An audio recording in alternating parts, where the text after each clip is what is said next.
आप इतने परेशान क्यों दिखाई देते हैं? परेशान तो रहूंगा ना पार्वती, आखिर एक बेटी का बाप जो ठहरा। पार्वती, अब उसके हाथ पीले करने का समय आ गया है। पर हमारी आनंदी तो अभी सिर्फ 9 साल की है। अभी तो उसके पढ़ने, लिखने और खेलने कूदने के दिन हैं।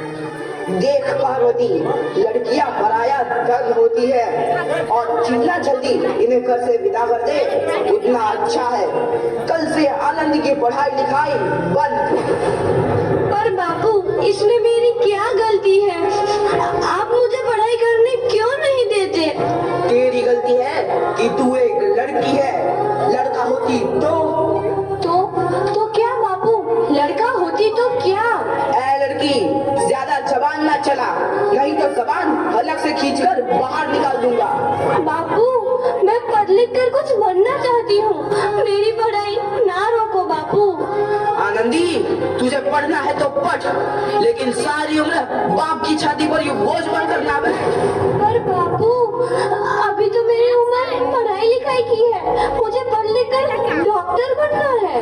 पढ़ाई पढ़ाई पढ़ाई, आज तो तेरी इन किताबों का काम तमाम करके ही छोड़ूंगा।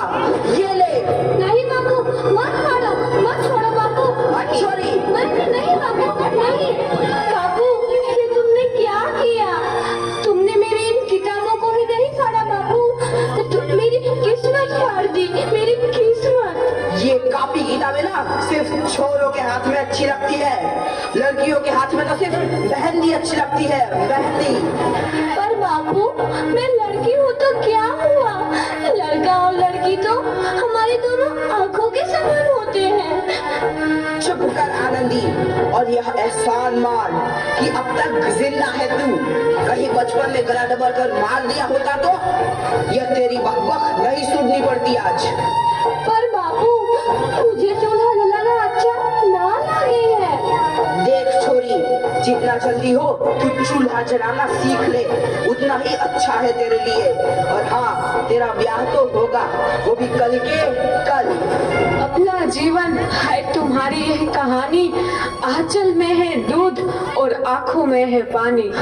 मुझे माफ कर दे बेटी, तेरे बापू के जिद के आगे मेरी एक न चलेगी।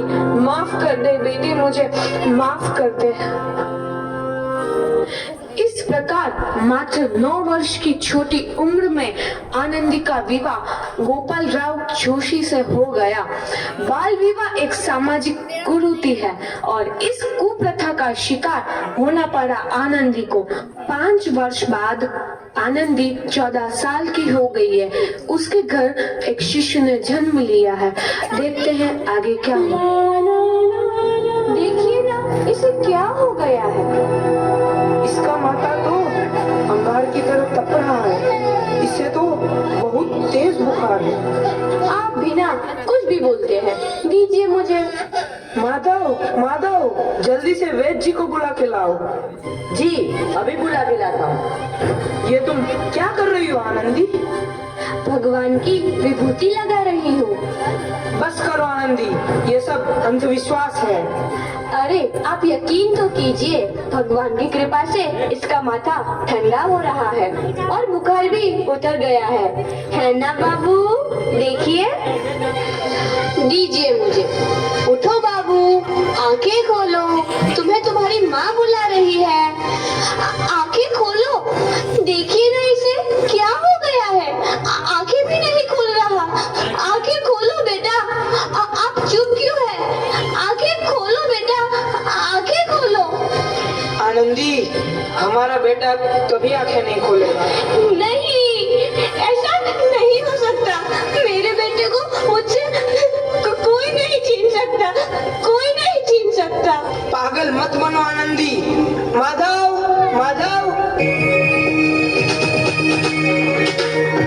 आनंदी, बंद करो ये पागलपन।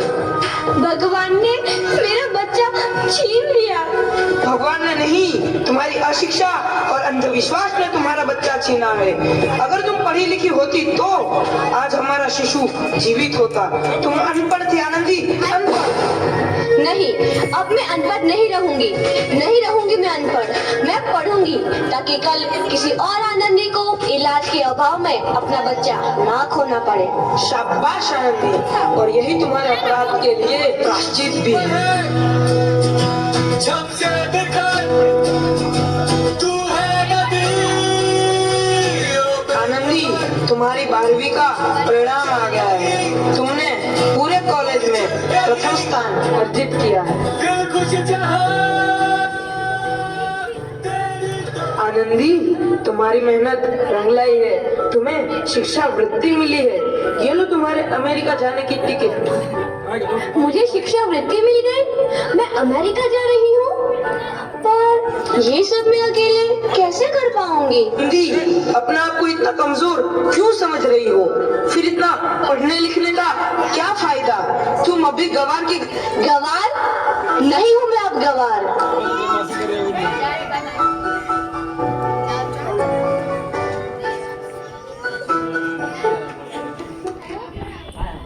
तो इस प्रकार 7 अप्रैल 1883 को आनंदी अमेरिका के पेंसिल्वेनिया के लिए रवाना हुई और 3 साल बाद उन्होंने डॉक्टर ऑफ मेडिसिन की उपाधि प्राप्त कर ली। इधर आनंदी के पिता की तबीयत बहुत खराब है। आगे क्या होता है देखते हैं। लगता है अब मेरे जाने का समय आ चुका है। अब मैं नहीं बचूंगा। ऐसा मत बोलो। शहर के सिटी हॉस्पिटल में अमेरिका से डिग्री लेकर कोई बड़ा डॉक्टर आया है। एक बार वहाँ चलकर दिखा लेते हैं। हाँ, सही बोला भैया।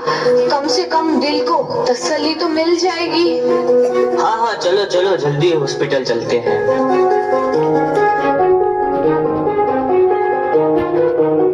इस मरीज की हालत तो बहुत ही खराब है। कोई चमत्कार ही इसे बचा सकता है। ऐसा मत बोलो भाई। डॉक्टर साहब कब तक आ जाएंगे? लो आ गई डॉक्टर मैडम। डॉक्टर मैडम, जल्दी देखिए, मरीज की हालत बहुत ही खराब है।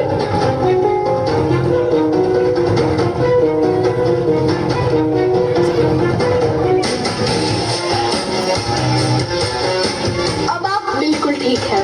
मौत के मुंह से आपको बचाया है डॉक्टर मैडम ने। डॉक्टर साहब ने मुझे बचा लिया। मुझे मिलना है डॉक्टर साहब से। डॉक्टर साहब नहीं, डॉक्टर मैडम बोलो। डॉक्टर मैडम, उन्होंने ही तुम्हें जीवन दान दिया है। लो आ गई डॉक्टर मैडम, मिल लो उनसे। डॉक्टर मैडम, आपका बहुत बहुत धन्यवाद। आपने मेरी जान बचाई। इसके बदले में मैं गरीब भला आपको क्या दे सकता हूँ? वचन, वचन चाहिए मुझे कि कभी ये नहीं कहोगे कि लड़कियाँ कुछ नहीं कर सकती। वचन? ये कैसा वचन? अरे श्यामलाल, तुमने पहचाना नहीं? तुम्हारी बेटी आनंदी। आनंदी? मेरी बेटी आनंदी?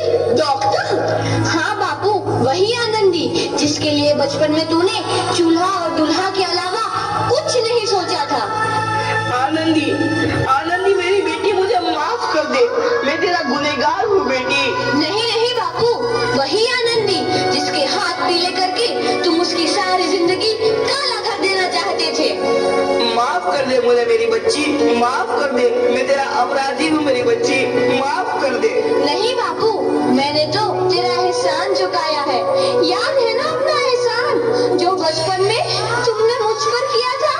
ताने सुना सुना कर जीते जी मार डाला था मुझको। अब बोल, और किस किस को मारेगा? आनंदी बेटी, मुझे माफ कर दे मेरी बच्ची, मैं तेरा गुनहगार हूँ। बापू, आपने ही तो बोला था किताबें सिर्फ बेटों के हाथ में अच्छी लगती है, बेटियों के हाथ में तो सिर्फ मेहंदी। बेटों और बेटियों में फर्क करना तो आंखों में फर्क करने समान है। एक का पढ़ना और दूसरे का ना पढ़ना सामाजिक अंधकार है बापू, सामाजिक अंधकार। उपकार मांगता हूँ मैं तुझ जैसी बेटी का, जिसने सारी उम्र तुझसे कुछ ना मांगा। मांगा तो सिर्फ बराबरी का दर्जा। वरना सच तो यह है कि मैं तेरी माफी के लायक भी ना हूँ। और जैसा बाप तेरी बराबरी कर सके उसके मैं लायक भी ना हूँ मेरी बेटी, मैं लायक भी ना हूँ। अब अपने बापू को क्या माफ नहीं करोगी आनंदी? माफ कर दो आनंदी, माफ कर दो। सुबह का भूला यदि शाम को घर लौट आए तो उसे भूला नहीं कहते। बापू। तो इस प्रकार आनंदीबाई जोशी ने अपनी मेहनत और अटूट इरादे से न केवल भारत की पहली महिला डॉक्टर बनी, बल्कि आगे चल के उन लड़कियों के लिए सुनहरा रास्ता दिखा गई जो जीवन में कुछ करना चाहती थी।